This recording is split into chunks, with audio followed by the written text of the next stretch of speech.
అందరికీ నమస్కారం అండి. ముందుగా మన యూట్యూబ్ ఛానల్‌కు స్వాగతం.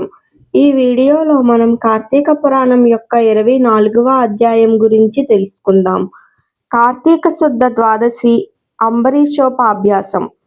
అత్రి ఇట్లు పలికెను: అగస్త్యమునింద్రా, నీకు కార్తీక వ్రతమందును హరిభక్తియందును ఆసక్తియున్నది. కావున కార్తీక మాస మహత్యమును చెప్తాను వినుము. సావధానముగా విన్న ఎడల పాపములు నశించెను. కార్తీక మాసమందు శుక్ల ద్వాదశి హరిబోధిని. ఈ ద్వాదశి సమస్త తీర్థ స్నాన ఫలమిచ్చును. అన్ని ద్వాదశులలో అధిక ఫలం ఇచ్చునది. సమస్త యజ్ఞములను చేసిన ఫలమును హరిబోధినియగు ద్వాదశి ఇచ్చును. ఇదిగాక ఈ ద్వాదశి హరియందును ఏకాదశి యందును భక్తి ఇచ్చును. కాబట్టి ద్వాదశి హరికి ప్రియమైనది. ద్వాదశి సూర్యచంద్ర గ్రహణముల కంటే అధిక పుణ్యప్రదం. ఏకాదశి కంటే 100 రెట్లు ఎక్కువది. సమస్త పుణ్యమును ఇచ్చినది. ద్వాదశి రోజు చేసిన పుణ్యం 1,000,000 రెట్లగును. ద్వాదశి పుణ్య దినము కనుక కొంచెమైనను పారణకు ఉపయోగించవలెను కాని ద్వాదశిని విడిచి పారణ చెయ్యకూడదు. ఇతర నియమములన్నిటినీ విడిచి ద్వాదశి స్వల్ప కాలమందు పారణ చెయ్యవలెను. కాని పుణ్యమును కోరువారు ద్వాదశిని విడువకూడదు. ఏకాదశి యందు ఉపవాసం ఆచరించి మరునాడు ద్వాదశి కాలము అతిక్రమించక భోజనం చెయ్యవలెను. ఉపవాసముండి మరునాడు ద్వాదశి భోజనం చెయ్యుట పారణ అనబడును. ఈ విషయమును తెలియచేసే పూర్వమందు పరమ భాగవతుడైన అంబీరస మహారాజు పారణకు ద్వాదశి విడువలేదు.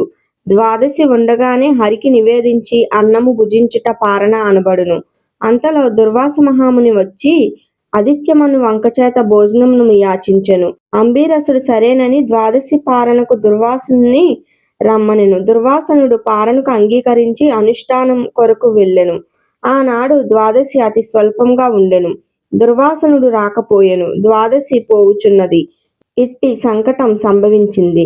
అప్పుడు హరిభక్తుడైన అంబీరసుడిట్లు విచారపడసాగెను: ఈ దుర్వాసనుడు మునిశ్రేష్ఠుడు, పారణ కొరకు అంగీకరింపబడినాడు, ఇంతవరకు రాలేదు. ద్వాదశి అతిక్రమించి భుజించిన అధర్మమగును. బ్రాహ్మణుని కంటే ముందు భుజించిన ఎడల కోపించి అగ్నితో సమానుడై ముని శాపమిచ్చును కనుక ఇప్పుడు ఏది కుశలం? ఉపవాసం అందెట్లు ఏకాదశిని విడువరాదో అట్లే పారాయణ అందును ద్వాదశిని విడువరాదు. ద్వాదశిని విడిచిన ఎడల హరిభక్తిని విడిచిన వారనగుదును. ఏకాదశి నాడు ఉపవాసం చెయ్యక ఏ దోషమునకు పాత్రుడను అగుదునో ద్వాదశిని విడిచిన ఎడల అట్టి దోషమే సంభవించును. ఇది కాక ద్వాదశి పారాణాతిక్రమణం 12 ఉపవాసముల ఫలము పోగొట్టును. కాన ద్వాదశిని విద్వాంసుడు విడువకూడదు. హరివాసరం పుణ్యదినము కాన విద్వాంసుడు విడువరాదు. దాన్ని విడిచినేనని పురుషునకు పుణ్య సంచయం చేకూరదు. అనేక జన్మములందు చేసిన పుణ్యం హరివాసరమును విడిచిన ఎడల నశించెను. అందువలన కలిగడి పాతకమును నివృత్తి లేదు. ఒక్క ద్వాదశి అయినను విడువకూడదు. దీనికి ప్రతీకారం లేదు. అనేక వాక్యాలతో పని ఏమున్నది? ఇది నిజం. హరివాసరమును విడిచిన ఎడల హరిభక్తి ఉండదు. హరిభక్తిని విడిచుటి యందు నాకు మహాభయమునున్నది. కాబట్టి ఇట్టి సంకటమందు హరిభక్తిని విడిచుట కంటే పారణమే ముఖ్యం. బ్రాహ్మణ శాపం వల్ల నాకేమీ భయం లేదు. శాపం వల్ల కల్పాంతం దుఃఖం రానిమ్ము. ద్వాదశిని విడిచినచో హరివాసరం అంటే ఏకాదశులు 10 విడవబడినవి అగును. హరివాసరమును విడిచిన ఎడల హరిభక్తి లోపించును. కనుక హరిభక్తిని విడుచుట కంటే బ్రాహ్మణ శాపమే కొంచెం మంచిది.